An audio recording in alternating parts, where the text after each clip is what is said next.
policies that would actually within their parameters. Kamala Harris completely ignored those policies.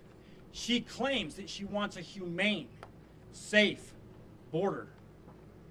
Yet what she's given us is absolute chaos. We had a safe border. She could have implemented policies. She refused to do this. This election is going to come down to policies. And when you compare President Trump's policies, it doesn't matter. Economic policies, foreign policy, border security policy, it doesn't matter. You compare those policies side by side, and he wins every day. That's why we have to have somebody in the White House that is going to listen to the women and men that know what they're talking about, that are on the ground, like President Trump did before and like he will do again.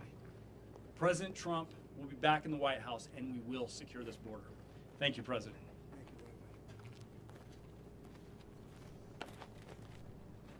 Good morning, everyone. My name is Mark Downs. I'm the sheriff here in Cochise County, Arizona here, and also the chairman for National Sheriff Association for Border Security.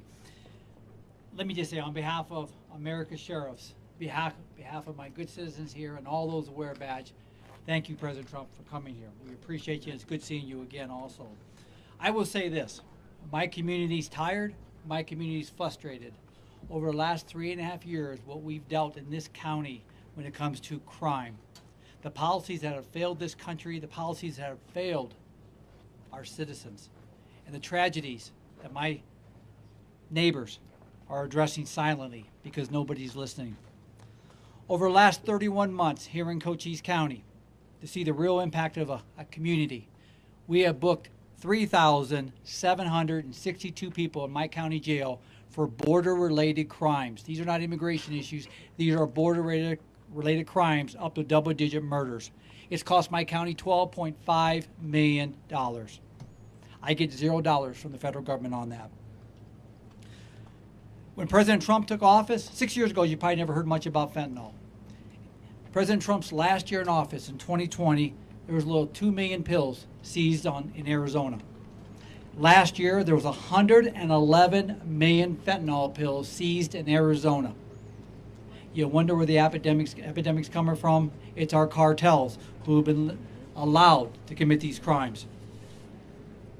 And I'll say this, thanks to 51% of Congress, we have cut our DEA budgets in this country. We have less DEA agents in Arizona than we ever had before, and we lead the nation with fentanyl.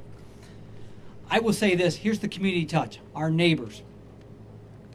These mountains right behind me here, we had a Border Patrol agent attacked early in the morning by 2 migrants, came across the border illegally, tried to cut his throat. Months later, had a deputy tried to interdict a smuggler at 100 miles an hour who met Mr. Trump, President Trump, this morning, almost killed. We called the chaplain because we thought he was leaving us. The impact we saw on that. The river behind you, we had the cartels trying to kidnap my deputies, my border team, to torture them. We had the cartel come across the border early mornings to kidnap and kill one of my deputies because they're allowed to think that way. They're allowed to think that way. My deputies, troopers, agents, and officers in this county have endured more harm by the hands of the cartels, and no one is addressing them except local law enforcement and our agents and our troopers. I will say this as I close out. America's sheriffs have stood strong on the voice to secure our borders. We have tried everything to meet with President Biden and Vice President Harris, the border czar. This is the first president administration in modern day that has never met with one America's sheriff to address border. That's a shame, and you wonder why we don't have engagement, prioritization, and that's why we're suffering in this country. When President Trump was president, I was at the White House more than you could think of. He was always there for us. I can assure you, Mr. President, this community and our law enforcement professionals will never give up hope.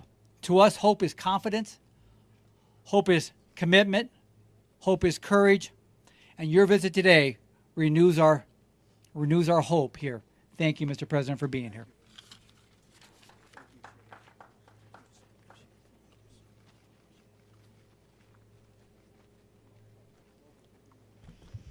So thank you very much, everybody. It's a very sad time for this country in many ways. You had a candidate. I was no fan of Joe Biden, but the way he was taken out was a coup. He got 14 million votes, and the person running now got none. She was disgraced. She was figured out by the Democrat voters. She never made it to Iowa. She was the first one out of approximately 22 people that were running for the Democrat nomination. She never even made it to Iowa. Beautiful place, Iowa. But she didn't. Plenty of people did. And Biden got 14 million votes. She got no votes, and now she's running against us. The good news is I think we're winning in the polls based on what I'm seeing. And after the debate, we were winning by many points, as you know, against Biden. They went in to see him. They said, "You're losing. You're not going to win. You can't win. We're going to get you out." It was a coup of an American president, and it was done with anger, and he's more angry than anybody. And I'm no fan of his. I think he was perhaps the worst president. He was the worst president, largely because of what's happened at the border. He's allowed, in my opinion, and in the opinion of the gentleman behind me who know this better than anybody, much more than 20 million people into our country, many from prisons and jails, and many from mental institutions, insane asylums, and many terrorists. And this was, when I left, this is a very famous chart now because this chart probably saved my life. But this chart is showing, the arrow on the bottom shows that this was the lowest. This was the last week in office for me because of a horrible, horrible election where I got many millions more votes than I got the first time, but didn't quite make it, just a little bit short. We got to clean up our borders. We have to clean up our elections, or we're not going to have a country. But that's my last week. The arrow on the bottom, you see, that's the lowest point, as the gentlemen were talking. That's the lowest point in the recorded history of the border. This was done by Border Patrol. This wasn't done by Trump. This was done by Border Patrol, working with ICE and law enforcement. And that's what we're going to do.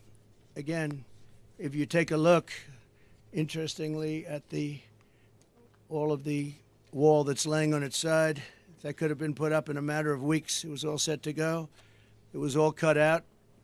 And if you look at the top of the mountain behind us, it was all shaped, all ready to go. Could have been put up in a few weeks. Much of it's been sold for 5 cents on the dollar. It's very expensive. I worked with Border Patrol very closely. We worked, Brandon, we worked with all of Paul, all of your people. And we wanted to design something that worked. And we actually had mountain climbers. We even had drug climbers. They call them drug climbers. They can get over a wall like so incredible with 75 pounds of drugs on their back. They can climb up things. And we designed this after looking at a lot of different designs. And that's an anti-climb panel that makes it very tough for somebody to climb. This was the one that they wanted. A little more expensive version, but this is the one that's a very important panel on top. And, it's called anti-climb. And this was put in here just to shade us because there's a lot of rough people on the other side. So I figured you're the media, you want to be shaded. This gets taken off. This is just temporary to shade us from potential hazard. We know about hazards. But all of this wall was built at great expense, and all it had to be, erected. We just had to be stood up on its end, concrete on the bottom, goes down 6 feet. That also went down and shielded from tunnels because we went down about as far as it's practical for them to go down. They build tunnels under walls. We went down pretty deep. We'd go down a lot deeper than the wall, made it very tough for them. And we stopped that, and we stopped people from coming over. But when they refused to, I built hundreds of miles of this, by the way, as far as the eye can see. You look at the other direction, as far as the eye could see. And then I'd hear people say, "Oh, he didn't build the wall." We built the wall. We built much more than I was anticipated to build. And we were going to build an extra 200 miles. Much of this is that, which is much more than I said I was going to do, because as we built it, they would go around the edges. So we were going further and further out, and it worked. We had the best numbers ever, and we had them largely because of the wall and also because the Mexican military helped us, which they never helped at any time. They never helped. And we were very proud of it. So we went from the best numbers in recorded history to the worst numbers in recorded history or any other history. And we have a Marxist that's running, and I don't think you can let her. This country is not ready for a Marxist president. She will never build the wall. She doesn't want to build the wall. She's only saying if she changes her mind, it's only because she wants to get elected, because who wouldn't want to have a strong border? You need strong borders and strong elections, and we have neither. But we're going to have very strong borders, and we're going to have very strong elections soon. The people is fed up. It's common sense. The people are just fed up. And you saw it. Everybody coming from the airport saw the thousands and thousands of people lined up. It looked like Lindbergh coming in from what he did at the time. Broadway, it was amazing when you see all those people it was a long drive from the airport, and so many thousands and thousands of people. The people in my car said, I've never seen anything like that.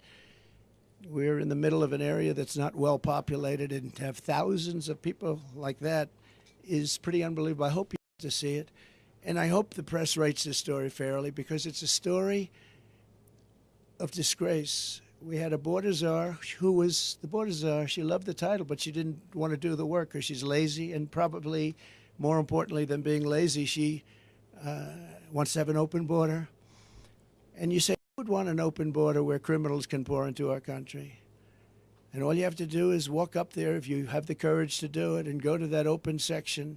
Stand there for a little while. You'll be running back here very quickly. You really have to write this fairly, this story, because you people don't want to talk about the border. You don't want to talk about the bad things that are going on in our country. We're going to end up not having a country. You're not going to have any media. We don't have media. They don't have media. They do their own media. They don't need media. But you really should cover this story fairly. Before I begin, I have some, I think, very good words on the border and what to do and how to solve the problem. We had it solved. All they had to do is leave it. Leave it. Just leave it. But before I begin, I want to address the fake job numbers on top of everything else, fellas. Fake jobs. The fake job numbers that the Harris-Biden administration has been reporting for the last year. Thanks to a leaker yesterday, meaning probably in this case a patriot, they were forced to release numbers. They claimed falsely that they created 818,000 jobs. So they said they did almost 1 million jobs, 818,000 jobs that actually didn't exist. They were phantom jobs. They're called phantom jobs. The reason they did that is because I was even a little surprised their job numbers look better, because I know the economy's lousy. Everyone here knows it's lousy. These people behind me know it's lousy. We have the worst inflation, I believe, in the history of our country, and that's absolutely killing people. But it's 818,000 jobs, almost 1 million, and these are just the jobs we found out about. There's a lot of other false things that now are being looked at. That number will increase. So they reported false numbers, and this isn't a revision. There's never been anything like this. This is a fraud put out by Harris and by Biden, and they were going to release the real numbers. It's called a revision after the election, but it got found out before the election, and I hope you're going to write about it. But it's a big story, and it's a story that's going to be going very far. There are people very upset about it, including government officials are very upset about it. Even people that are Democrats are because it's a pure fraud. You know, when you have a revision, you have a few jobs one way or the other, and they get it straight at the end of the month. But this one was sheltered for a long time, and they wanted to release it after November 5th. I wonder why, when it didn't really matter too much. But even then it mattered. But so I hope you're going to report it. Almost 1 million jobs were phantom jobs. They were fake jobs, just like a lot of reporting is fake. And I hope you're going to report it, because people have to hear it. They didn't want these numbers to come out, and they did come out, and I really, the whistleblower or whoever it was that got them to have to do it. Somebody today, a high official said, well, we don't really believe those numbers because Trump gave them. I didn't give them. I got them from the administration, from the Labor Bureau. And these are the stats that were just let out. In fact, officially, I mean, they just came out. They were released in, officially released. Those are official numbers. Has nothing to do with me. I just happen to be playing the role of a reporter for a change. But I hope you're going to do something with it, because I think it's a serious thing. It's the same as everything else. And I'm so glad that we decided to do this. It's a little dangerous to do. I hate to tell you, you guys are in danger with the kind of weaponry that we have, but I felt it was important to do. And this kind of stuff that they put up to shield us, I'm going to make you feel not so good. It doesn't mean a thing compared to what comes through there, but at least they can't see you. But it's dangerous territory, and these people have unbelievable courage. The Border Patrol, ICE, the police, local law enforcement, unbelievable. I don't even know how they do it. They talk about, I was courageous. These people are courageous. They go through this every day. And the amount of horrible injuries sustained in fights and shootings are just incredible. Not reported, but incredible. We're here today on the southern border in Arizona, where Comrade Kamala Harris, I call her comrade because she is a radical left Marxist. She wants open borders. She wants our country. I don't understand why anybody would want it, but she wants our country to be open to the world's criminals so they can come in and rape and pillage and do whatever they have to do. But she's the most radical left person who has ever run for high political office in our country's history. And by the way, the governor, who's done a poor job as governor, Minnesota, Walz, he's done a poor job, very poor job. His numbers are horrible. People are fleeing his state. I love his state. We should have won his state twice, but a lot of hanky-panky goes on there. Hasn't been won since 1972. Richard Nixon was the last one to win it. But every time I go in there, we have massive crowds, and everything's good, but nobody seems to be able to win it. So I know why we didn't win it. People don't like to talk about it. But he's a horrible governor, has bad job numbers, bad numbers for leaving, a lot of people leaving the state. And he's insisted, he put a bill. I'm sure the sheriffs would be very happy when they hear this. He signed a bill fairly recently where boys' bathrooms have to have tampons in boys' bathrooms. I don't even like to bring the subject up, but it's a subject you have to hear about. That's what he wants. He's a radical left guy who lied like hell last night, and she'll lie tonight. We're doing a review of her tonight on Truth because she'll lie just like the rest of them lied. They talked about what I said about soldiers. I never said anything. I love our soldiers. They made the story up. It was fiction. We had 26 people countering it, but nobody cares. They made up everything, so many different stories. They made up about Project 25. They've been told officially, legally, in every way that we have nothing to do with Project 25. They know it, but they bring it up anyway. They bring up every single thing that you can bring up. Every one of them was false. He brought them up. But they've unleashed a deadly plague of migrant crime on our country by not doing their job.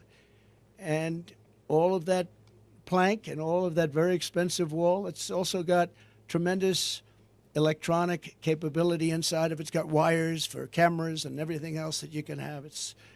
It's the Rolls-Royce of walls, I can tell you.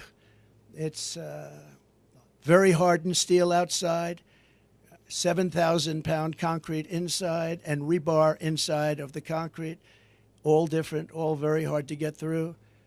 And it's sad to see it sitting here. We have crime going on up the road. In this direction, it's as far as you can see is wall. We have no problem there, but they come in where they refuse to put it up. That was when I first realized that they want open borders. I thought nobody could be so foolish or stupid to want open borders and have the world's population, the world's criminal population pour into our country. That's what's happening. But it shattered so many families' lives and stolen so many incredible young lives. And it's also really badly hurt our black population and our Hispanic population because these people are taking their jobs. The jobs now are down, way down for the black population and the Hispanic population because we have millions of illegal aliens that are poured into our country. They've taken the jobs of African Americans and Hispanics. And that was obvious to me. Next is going to be unions. You watch. The unions are going to start going wild because those jobs are going to be taken too.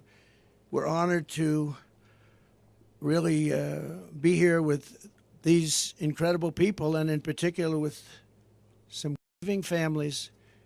And this is a group of people that I've gotten to know. They're incredible people. They've lost a loved one, and thousands of others are out there, and they are grieving also, but they're not out with you and sitting in this hot sun. I will say this, that at least it gives us a good reason. We're doing something for those incredible people that we'll be talking about very shortly, because we can't let it happen to other people. We can't let what you're going through happen to other families. And you know what you're going through, as we discussed, nobody's ever seen anything like it. All for no reason whatsoever. And these are hardened criminals pouring into our country. And then they always say, Sheriff, oh, the illegal immigrants don't commit crimes like people that live here. It's so wrong. They don't report them, but it's so wrong. They make our criminals look like babies.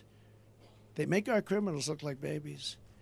That's about the only thing good. Our criminals all of a sudden don't look so tough to us, right? These are the roughest people, and they're the roughest people from all over the world. Their jails are being emptied from all over the world. Their criminals are being taken from their cities. And by the way, their crime rates are way down. Their crime rates came way down. Venezuela, all of these countries, their crime rates are down. Their prison population's down. Soon they won't have any prison population because 100% of it will be in our country. With the statement, if you ever come back, we will kill you. That's the statement they tell them. If you ever come back to Venezuela and other countries, we will kill you. But it's all over the world. The Congo in Africa, many prisoners let go from the Congo in Africa. Rough prisoners. All over Europe they come, from all over, rough sections, the jails. You have to see jail populations are way down. So we've done a lot of trips to the border over the years and told a lot of stories about border victims, including the stories of the amazing angel moms who have never been appreciated. They're incredible women, what they've gone through. They're going through a similar thing. And many of them, I asked about time, but this time, because many of them, this took place a long time ago with borders and horrible people coming in. And I don't have to tell you about the crimes, but the level of viciousness of the crime was unbelievable. But they said time doesn't heal. You know, the expression time heals all wounds. It doesn't. I spoke to some people. They say they're worse now than they were 15 years ago. And this started largely during Obama. And then we stopped it. We had it stopped. And then the first day in, they just said, we're not doing anything. We're not doing anything. And all they had to do is let our people that we had in place, the best people. I was listening to people like Tom Homan, who is, just an incredible patriot, tough, smart, gets it, good man, but he's tough. I've been listening to all these people. They've been friends of mine for a long time. They know it better than anybody.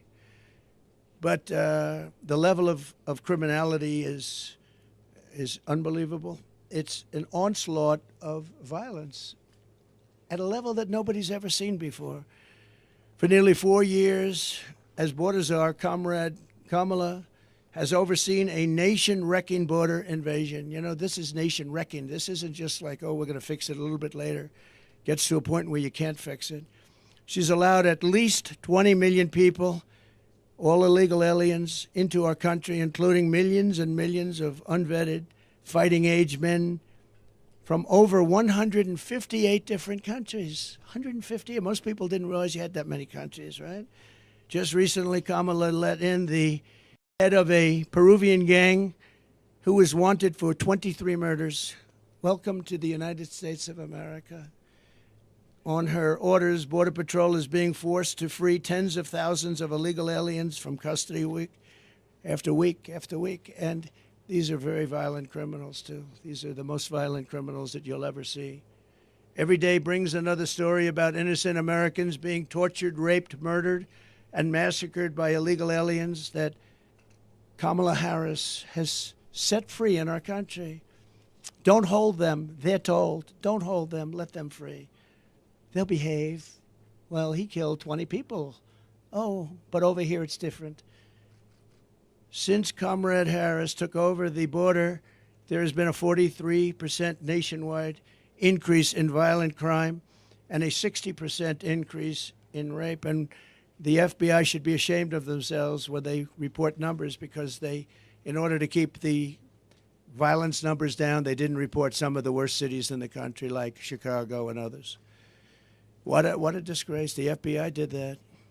In New York this June, an illegal alien released into our country by Kamala approached two 13-year-old children with a machete in broad daylight in front of other people, forced them into the woods, tied them together by the wrist, and raped them over and over again.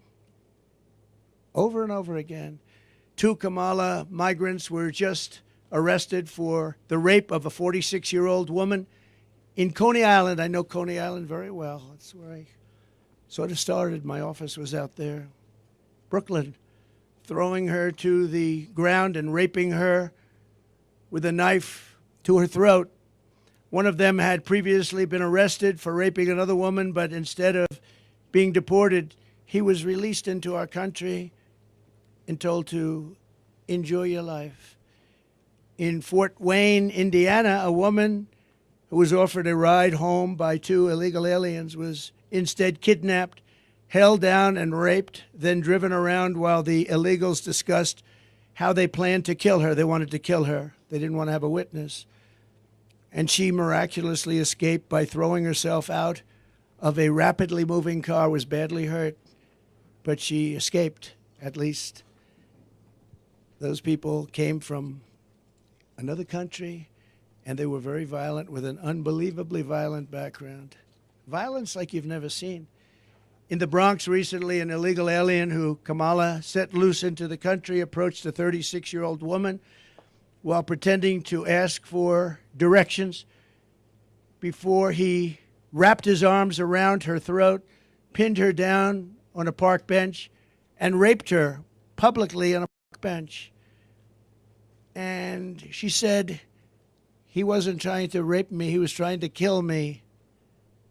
In Michigan earlier this year, an illegal alien broke into a residence and sexually assaulted two young girls, doing tremendous damage to these two young, beautiful girls. In Virginia, a few weeks ago, a 54-year-old mother of four was leaving a convenience store when she noticed an illegal alien trying to steal her car. When she tried to stop him, he ran her down, ran her over, and left her dead on the ground. She was dead. And her family is devastated. In Texas last month, a Venezuelan illegal alien criminal let in by Comrade Kamala shot a female police officer multiple times with a rifle. And she'll never be the same. And that's being nice about it.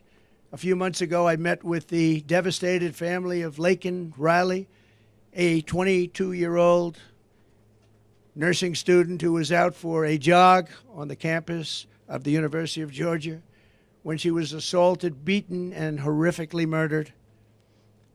Kamala Harris let in the illegal alien animal who murdered Laken. This monster was in Border Patrol custody, under very strong custody. They didn't want to let him go. But under Kamala's policies, he was set free to kill, and that's what he did. Kamala let this bloodthirsty killer go free, and then he murdered beautiful Laken, #1 in her class, nursing school. Everybody aspired to be like her. She was the best student, the best everything. Beautiful girl. Then there's the heartbreaking story of Rachel Morin. And we're joined today by Patty and Michael Morin, Rachel's mother and brother. And I met with them. We had lunch. And they're devastated at a level that nobody can really imagine. Rachel was a cherished 37-year-old mom, beautiful woman of 5 incredible children who adored their mother, more than anything in the world, they love their mom. Earlier this year, while Rachel was out on a run, she wants to keep herself in good shape, and she ends up getting killed. In her neighborhood, she was brutally raped and murdered by an illegal alien who was led into America by Kamala Harris and her policies of stupidity.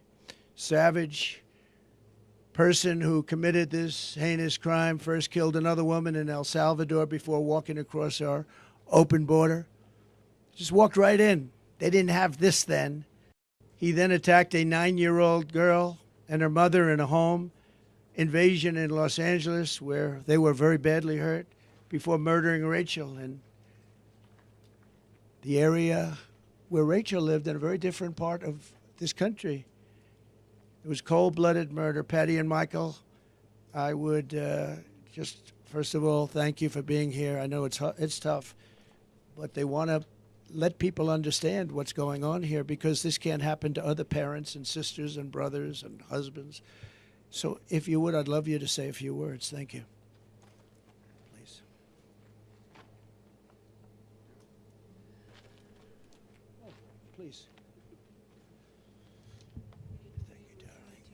Thank you. Come. Thank you. Thank you for Take care inviting of me. yourself. Absolutely. We don't want it to happen to other people. That's all. No. Big thanks. Yeah. Hi.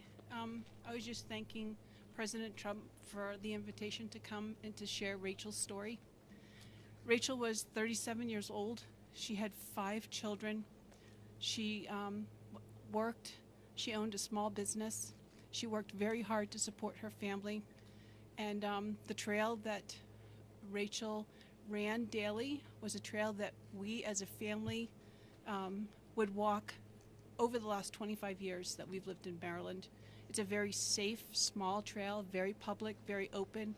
Moms with baby carriages go down this trail. It's very safe. I was in Kentucky. We had a grandbaby that had passed away. When I got a phone call from my son, and he said, "Mom, there's somebody here that would like to speak to you." And when I said hello, the person on the other end said, "Hello, Mrs. Morin. This is Detective so-and-so. I'm the lead detective on this case. There's no easy way to tell you this, but we found your daughter's body. And if they find the body, you know that she's dead. But they wouldn't say, 'We found Rachel, she's alive.'"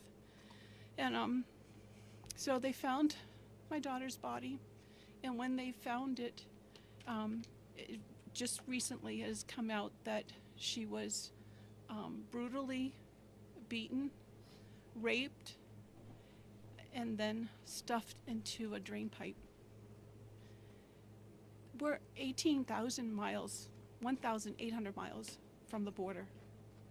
And because of this open border, we've had not just my daughter, but we've actually had 2 in the same county that we're from, where illegal immigrants have come in and have caused rape and murder of our citizens. And the reason why I came here today and I accepted the invitation is because I really want our words to be heard, and I really want you to take to heart what we're saying. We're not here for a political stand, although we are. We're here because we're losing our moms, our daughters, our children to criminals. And that shouldn't happen. We should be taking care of our country, our people. And the only way I believe that's going to happen is if President Trump is reelected as president, and we close up this border and we put policies back into place that were there before, instead of this open border thing. We're going to end up being a third world country if it continues this way. And I truly hope that you will just take my words to heart, because it's devastating to lose a child, but even more devastating when you see the pictures or you see the body and you really understand what's happened to that person. So please take to heart, this is a very, very important issue. And it's one that's either going to make or break our country. It's not so much, it's about America, it's about Americans, it's about us taking and protecting ourselves and looking out for each other. It's about protecting our families. So, thank you. Thank you, darling. So beautiful. Thank you. Thank you very much.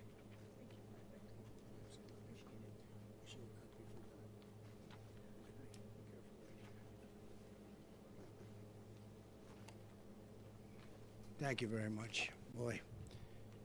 And there's story after story like that. Also with us is Alexis Nungary and Hoamel Guevara, the loving mother and uncle of precious Angel Joselyn Nungary. Joselyn was a 12-year-old girl from Houston whose life was stolen by two criminal illegals that Harris freed into our country for no reason whatsoever. They were known as monsters. 2 months ago, after walking to the convenience store, these criminal migrants kidnapped Joselyn, tied her up for 2 hours, violently assaulted her, and strangled her violently to death.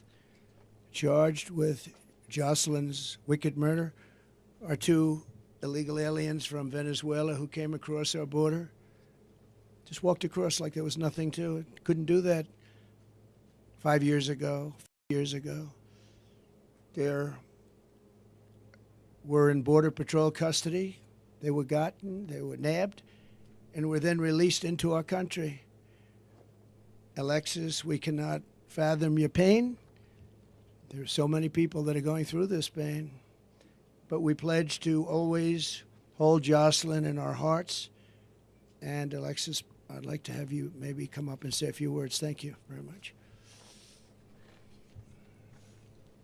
Thank you very much. So I would love to thank Donald Trump for giving us this invitation to be here and to say a few words to the staff that's been so kind to help us in this very hard time. My daughter was just 12. She had dreams to be famous. She wanted to be a famous actor. She was so funny. She was her own personality. And it's been very hard. It's been very hard. June 17th was the day her life was taken. She was left with no clothing from the waist down, was thrown in a bayou, left.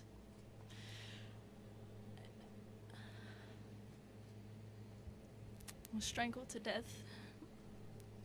We believe, yes, she was assaulted off of DNA kit that has been, but it's still very, very early, and it's still very, very raw, and it's still very, very surreal. And they had no reason to do anything that they did to Joselyn. There was over 300 detention beds that they should have been at because they were detained and they were released when they shouldn't have been released. One had an ankle monitor, didn't stop anything. So now I have to go through the rest of my life with my son, always asking for his sister. And I just really, really, really want everybody to please take into consideration how important border control is, because we're losing very innocent people to heinous crimes that shouldn't be happening in the first place. So please, please, I really hope everybody can hear my pain, to just, please, please, he needs to be in office, and we need better control. We need to stop this. We need to stop losing our littles. We need to stop losing children, mothers, sisters, because now I get to grieve every single day. Every milestone that hits gets harder because she's not there for it. She was going to be a 7th grader. She had her whole life ahead of her. Her whole life ahead of her, and it was viciously taken away by 2 evil, heinous monsters. So thank you again for taking the time to listen to my words. And please, help him make a change. Thank you. Thank you.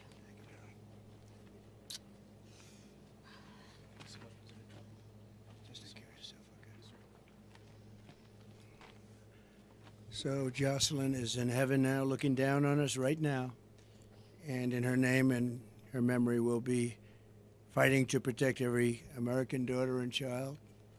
That's why we're here, because this will happen and has happened by the thousands. There are thousands of people that are in horrible situations like this. As Kamala gives her convention speech tonight, she will not mention the victims. She won't even talk about them, although now that she sees us, maybe she will. She'll not say their names or express remorse to their families. Kamala says she wants to talk about the future. No, these people want to go back to the safe past. We don't have a future with open borders and all of the other problems this country has. The crime problem, just like they rigged the 818,000 jobs number, they rigged the crime numbers too. And that's also been a proven fact, just came out. But she's stolen the future of Lake and Riley and Rachel and our precious Joselyn, just taking their lives away for no reason. When I left office, I gave Kamala Harris the strongest and most secure border in American history. These people have done an incredible job. They worked with lots of others. And if you came here illegally, you got caught, and you were deported or put in jail, depending on what. In some cases, we put them in jail because we didn't want, they were so violent, we didn't want to take a chance that they'd come back. But generally, they were deported and brought into countries that wouldn't accept them before me. With me, they accepted them. They wouldn't take them back, but with me, they accepted them. I said, you're going to have a lot of problems if you don't. We ended catch and release. We had remain in Mexico. The greatest policy, remain in Mexico. How good was that? Everybody remained in Mexico until they were checked out, and either they came in or not. Most of them didn't qualify. Title 42, Safe Third agreements, and 500 miles of border wall that was very, very difficult to even think about getting over, around, or under. The final gaps of the wall were about to be sealed. Then Kamala came in and dismantled every single Trump border policy and halted all wall construction. And there it sits, but much of it's been sold. This is just a small example of what it was, what it is before they lift it up. So you can see on the ground behind me the sections of wall that taxpayers paid for, a lot of money. But Kamala refused to put up, just refused. She wouldn't do it. Everybody called. I even made some calls. I said, you got to put it up. You got to put it up. But she didn't want it open. She wanted a wide open border. What Biden and Kamala have done to the families here with me and so many others, thousands and thousands of others, not only killed, also really badly hurt to a point where they'll never lead a normal life again.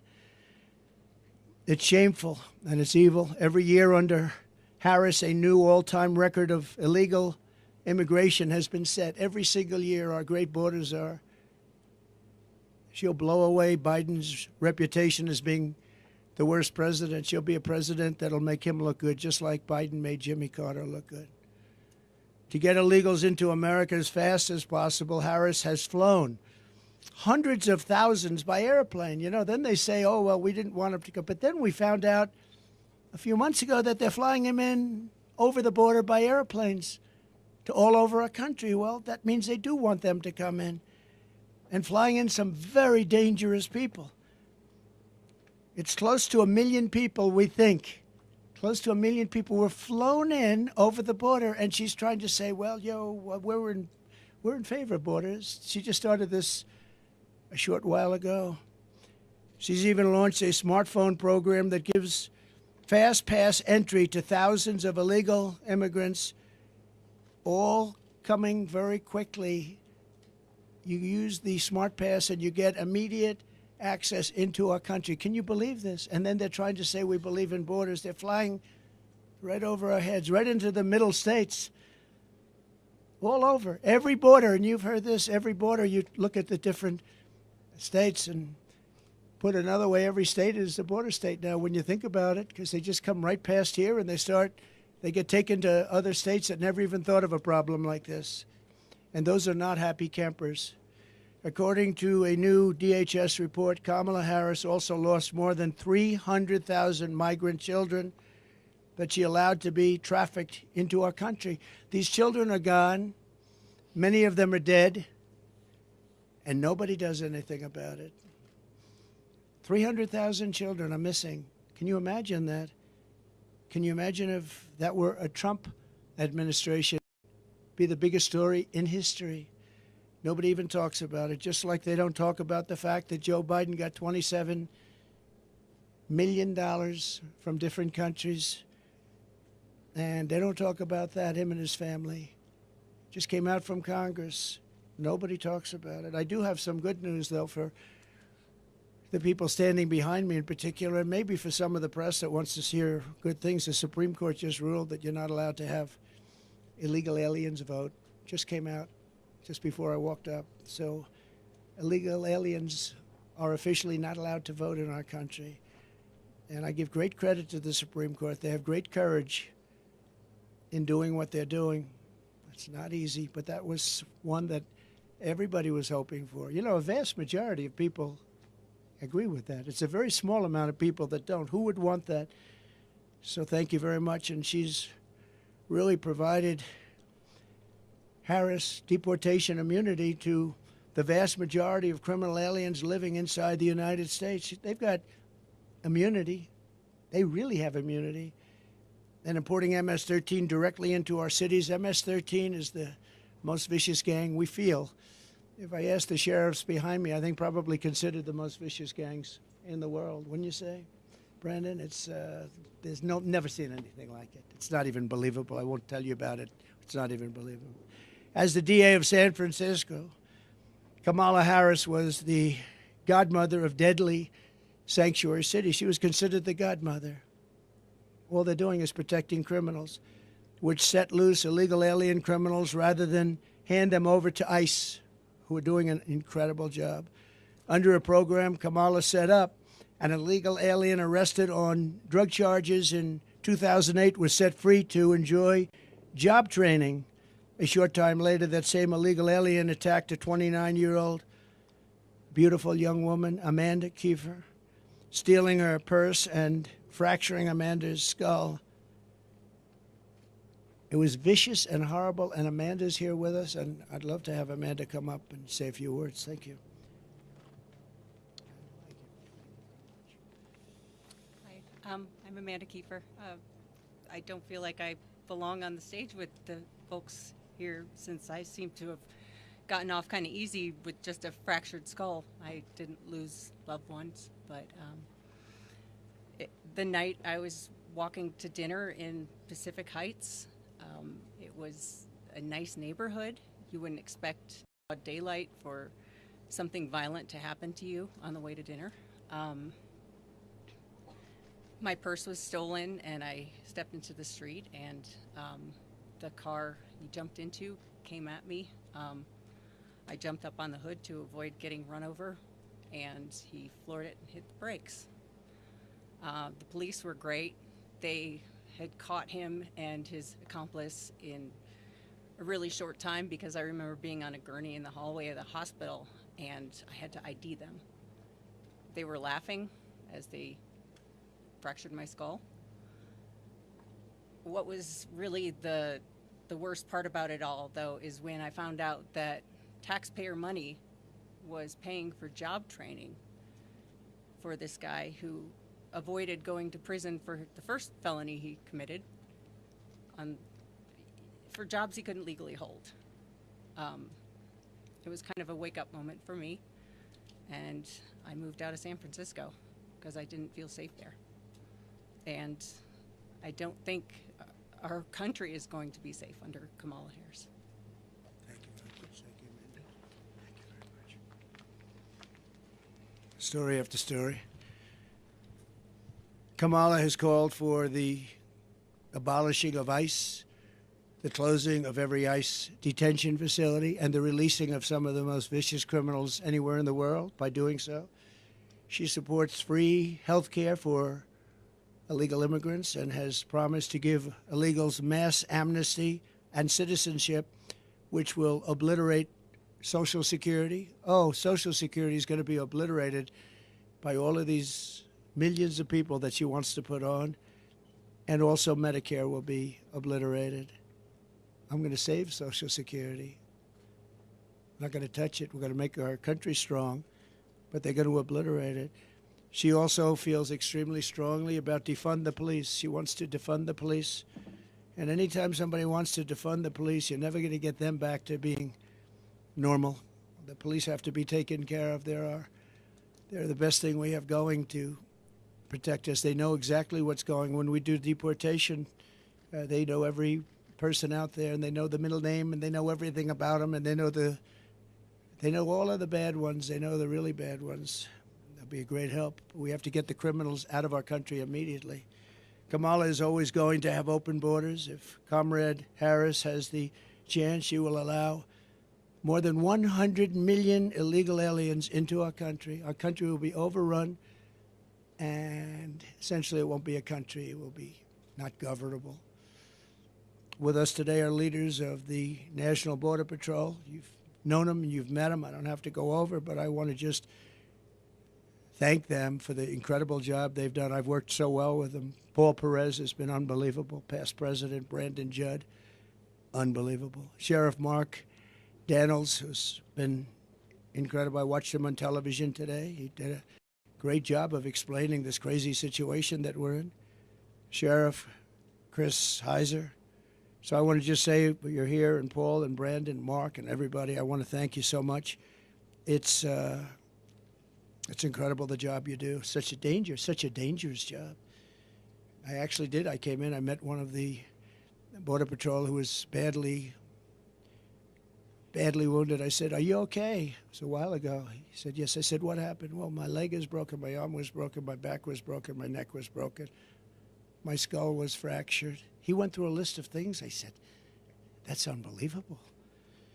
When we win this November, we will end the Kamala Harris border nightmare once and for all. We'll get it back very strong.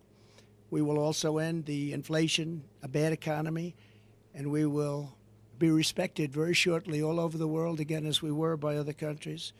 The choice is simple: Kamala's mass amnesty of criminals or President Trump's mass deportation of criminals. I think that's pretty easy. In addition to all of the other things, there are many other things that are equally as bad but not as obvious. With your vote, we will seal the border, stop the invasion, and launch the largest deportation effort in American history. We will impose tough new sentences on illegal alien criminals. These include a 10-year mandatory minimum sentence for anyone guilty of human smuggling, a guaranteed life sentence for anyone guilty of child trafficking, and a death penalty for anyone guilty of child or woman sex trafficking. We'll also impose the death penalty on major drug dealers and traffickers. In other countries, on their immigration papers, there is a statement that says, "Death for drug traffickers." Big letters, big bold letters, 10 times the size of everything else on the page. I saw it this morning. And those are the countries where they have no problem with drugs. Many of them, actually. We will also impose the death penalty for anyone killing our police, sheriffs, Border Patrol, ICE, or law enforcement officials. The death penalty with a quicker trial, not a trial that lasts for 15 years and everybody gets exhausted. We will liberate our country from the illegal alien drug dealers, robbers, murderers, gang members, and child predators. And we will make America safe again for our citizens and make it greater, stronger, better, more beautiful than ever before. And I want to thank you all, and especially our 4 very special people. 4 very special people. And sheriffs and law enforcement, I want to thank you so much because this job is so dangerous. It's not even believable. You pull over a car, they open the door and they start shooting you. That happened in Long Island with a great young man with an incredible family. I went there. Same thing. So we have to stop it. We have to bring our country back. We have to use common sense. You don't have to be conservative or liberal or progressive, as they like to say now. They don't like the term liberal. Republican, Democrat, it doesn't matter. We have to have strong protection in our country, or our country's going to wither away and die. We need a military. We need our great police to be loved and respected, and they will be again. Right now, if somebody does something that's a little bit on the tough side to stop something that's very bad, they end up losing their pension, their life, their car, their house. They lose their job. They lose everything. We're going to give immunity to many, many people so that they can do the law. But again, I want to thank you. I want to thank the media for being here. I hope you can report the story the way it is. It's a very sad moment for our country. We have some very bad people trying to get into office, and if we don't stop them, our country has no chance of greatness. Thank you very much. Thank you very much. You said that local law enforcement will be able to help find the bad migrants. Yeah. How would your administration go about mass deportation of millions of migrants across the We'll work with locals, and they're going to bring them to us, and we'll get them over the border, and we'll make arrangements with the countries, and the countries will accept them back. And if they don't accept them back, we do no trade with those countries, and we charge them big tariffs. Can you comment on the apparent end of RFK Jr.'s campaign? Did you talk to him in the last couple of days? Does he plan on endorsing? I haven't, but I'm hearing reports. I have a lot of respect for RFK Jr. You know that. I've known him a long time. Very smart, a little bit different, and that's okay. But he's a very smart guy. He's loved by a lot of people, and I'm hearing that he wants to leave. Don't forget, he was treated very unfairly. I think he would have beaten Biden in a primary, the Kennedy name and him in particular. I think he would have beaten Biden in a primary, and they made it impossible. They said you have to get 70% of the vote just to qualify or something. They created standards that nobody could have met. Biden couldn't have met him. And I think he would have lost Biden, and they really treated him very badly. Then he went out as an independent, and it's a tough thing to do, independent. You know, it wasn't set up that way, the country. It's really a two-party system, whether people like it or not, Republican, Democrat. And I have spoken to him in the past over the last number of months, but not recently. But there are rumors that he's going to make an endorsement. That would be a great honor for me. Great honor. Mr. President. I don't know. I can't say that. But I know we're in the same state, so we're not very far away. But I can't tell you that yet. No plans have been made at this moment. Brian? Yes, sir. As a parent, I'm hearing these stories. Parent yourself. What was going through your mind when you're hearing all these just horrible stories about losing your children? What was going through my mind is that, and I almost hate to say it in front of them, I don't know how they take it. I don't know how they can take it. You understand that? I think probably most of the people standing. No. How do you take it? How do you do it? It's, it's like devastating when you see what happened. And these are incredible people. These people are incredible people. I got to know them. They're unbelievable, and they loved like as much as you can love someone. I spent time with all of them, and what goes through my mind is I don't know how the hell they take it. To be honest, yes. When you talked about it for Texas earlier, visiting them, it was a big deal for those small border communities. It's a big deal when you come here. Obviously, the border means a lot to you. A lot, and your campaign. always has. So why not support that bipartisan border security bill? And how do you get people on board with all the things that you talked about, the policies that you just laid out? How do you get people Sure. to come to the table? Ready? The bipartisan, and it wasn't bipartisan. They had a couple of people on the other side. It was weak, it was ineffective, and it would have allowed, as you know, millions and millions of people to pour through, and largely unvetted. It was a horrible bill. It was a weak bill, and they don't need a bill. All Biden had to do is look to the border and say, close the border. He didn't need a bill. He knows that. They didn't want a bill. The bill was terrible. If it was good, I would have approved it. The House passed a bill before that. I'd approve that bill right now. That was a real bill. But this bill was a weak bill, and it was a shame that they got a Republican. The They got somebody who's a very good person, by the way, but they got him to lead it. But it didn't make any difference. If they wanted to close the border, which they don't, they'll have 100 million people come in and totally destroy, ruin our country. If they wanted to close the border, I didn't have a bill. I said, close the border. I said, Brandon, close that border, Brandon. And what happened? He closed the border. They all did. Paul, the whole group of them. This group is incredible. They closed the border. I looked at him. I said, we don't have a bill. We don't need a bill. Close the damn border. They closed the border. They could do the same thing. It's happening now, though. The encounter numbers are extremely low right now. So No. Right now, what's happening is people are waiting to see what's going to go with the election. And wait till you see what happens after the election, one way or the other. But right now, you take a look at the numbers for the last year. They're horrendous, absolutely horrendous. And it's also election time, don't forget. They want to put on a little bit of a squeeze. All they do and all they want to do and all they have to do is say, Biden, although I'm not sure, you take a look at, nobody even knows where he is, on a beach someplace, but he could even do it from the beach. Close the border, and the border is closed. They will close the border immediately. That's what I did. But we had great people. We've lost a lot of those great people because they want to be respected, and they weren't respected because of this administration. And the worst person in, far worse than Biden, was Kamala. That's why I call her comrade, because she's a radical left person who really wants to have an open border. She'll never close the border. She'll never drill for oil and gas. She's not going to do it. She might do it for a couple of months. She stopped, and that's where the inflation came in. Then she went back to the Trump policy. What they don't say is that if I were there, I'd be now 4 times higher than I was at that moment. But the gasoline prices are still very high right now. But they would have been double if they didn't go back to the Trump policy of drilling. But we would have been close to 4 times higher. We would have been energy dominant. We were energy independent. They would have been energy dominant. But if I want the border closed, if I'm the president, I don't need a bill. I just have to say close the border, and they close the border. If you get back to the White House, are you confident that you can reach a consensus with Democrats and how to fix the border? Well, I think right now you look at it, and I'm one that believes that we want to unify our country.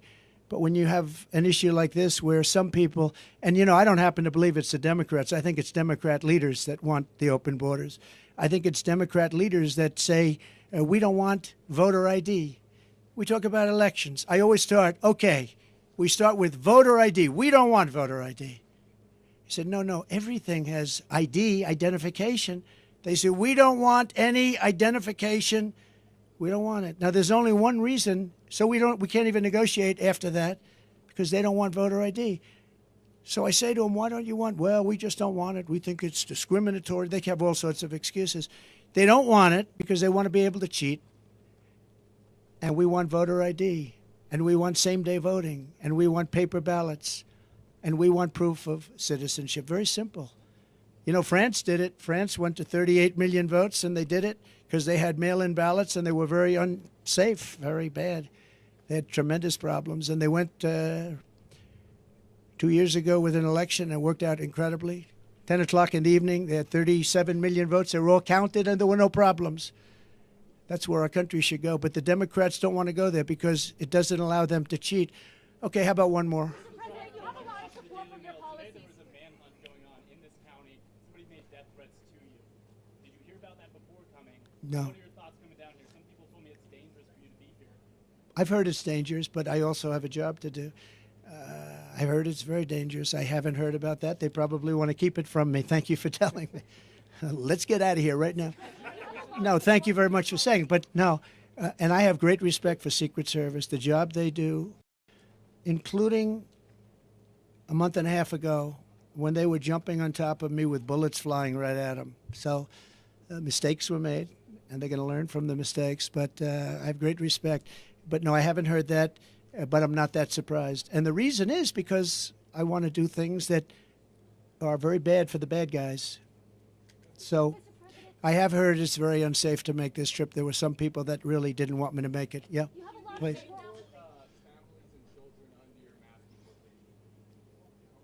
Yeah, we'll work on that. You know, they're missing so many children right now under this administration. Over 300,000. Many of them are dead. You know that. Many of them are dead. Many of the hostages in Israel are dead. This is why Hamas isn't talking. You know, Hamas doesn't want to negotiate very much because I think they probably don't have very many alive right now, and so they don't want to really get into too much of a negotiation because I think many of those hostages, unfortunately, are dead. But the 300,000 children that are missing, many of them are dead, and many of them are in sex rings and all sorts of things going on. It's a terrible thing. They have done such a bad job in this government in terms of everything: foreign relations, border, crime, jobs. And today you found out that the job numbers are fake on top of everything else.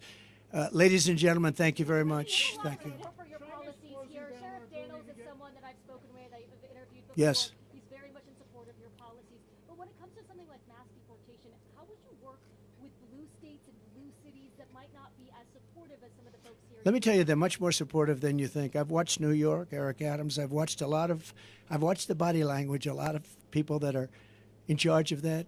They want to straighten it out. They can't live like this. New York has hundreds of thousands of illegal immigrants in their midst. Many of them are very, very hardened criminals.